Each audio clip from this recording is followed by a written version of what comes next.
Alright, so I know that I need to make my line continuous. I need to show accurate proportions and some detail through direct observation. And my lines need to be nice, they don't need to be hairy, and my work needs to be clean. It's all kind of fun stuff. So before I get started, I'm going to kind of use my plan that I had, my thumbnail, and I'm going to kind of make mitten shapes where my hands are going to go. So maybe for this one, I'll have this hand. I'm going to kind of put a hand over here, so that would be coming in from here, and I'm going to make my big mitten shape. And it's sort of the shape of the hand, and I'm going to leave that there. And the other thing is, I can't stand floating hands, okay? So in other words, I don't want an amputated hand, right?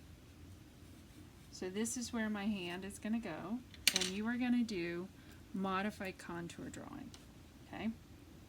And hopefully you can see over here without all the shadows getting in the way. But I'm going to start. Now remember, you can look at your drawing. If you pick your pencil up, you want to go back to where you began. You do want it to look like it's one continual line, that you never picked up your pen. That's the hard part. But the cool thing with modified contour is that I can look back, and if I pick up my pen, I can come back to it. Drawing is all about the connections that you make. How are these things connected to each other? I don't try to draw the outline first. If you try to draw the outline first, 9 times out of 10, what happens is it just doesn't look like your hand. It gets all out of shape, and who wants that? And that line's going to come down here and be, oh look, I kind of got a little bit on my shirt. I'm going to put that on there. It was cold today, so we had to go with long sleeves. Okay, and I'm going to come back, and I noticed, like right off of my palm right here, this little finger is kind of crooked, and I'm going to make that one. And I don't, when they're bent, which is kind of cool too, is you don't have to worry about drawing the whole finger. So there's one hand. One.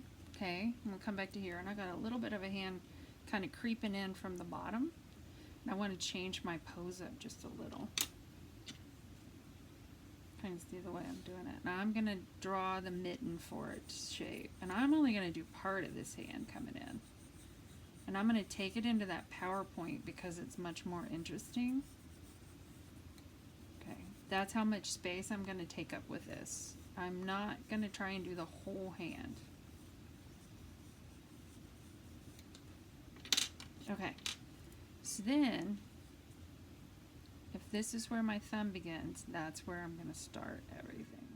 And then I notice that this finger kind of touches my thumb right there, and then it goes above it and it bends.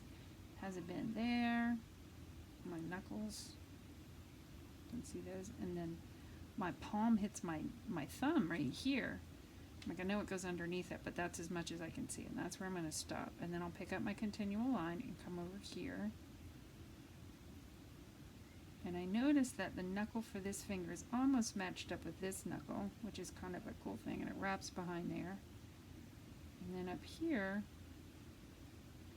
this crease for that knuckle goes on that finger, and this finger kind of goes just behind that one.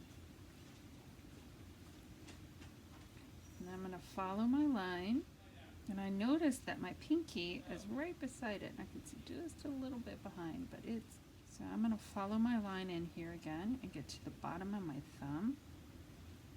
Draw that line that makes these creases. So now I'm going to draw one that comes in from here, but drawing up here is a pain in the neck. So pick up your paper and move it.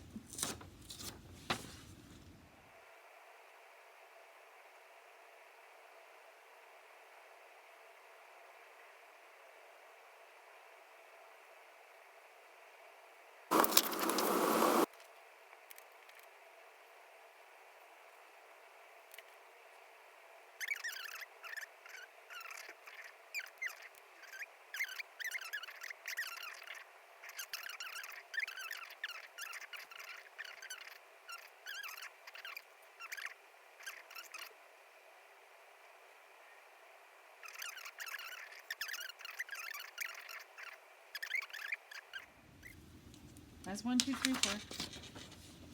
And then, oh, that looks so much better up there like that. Okay.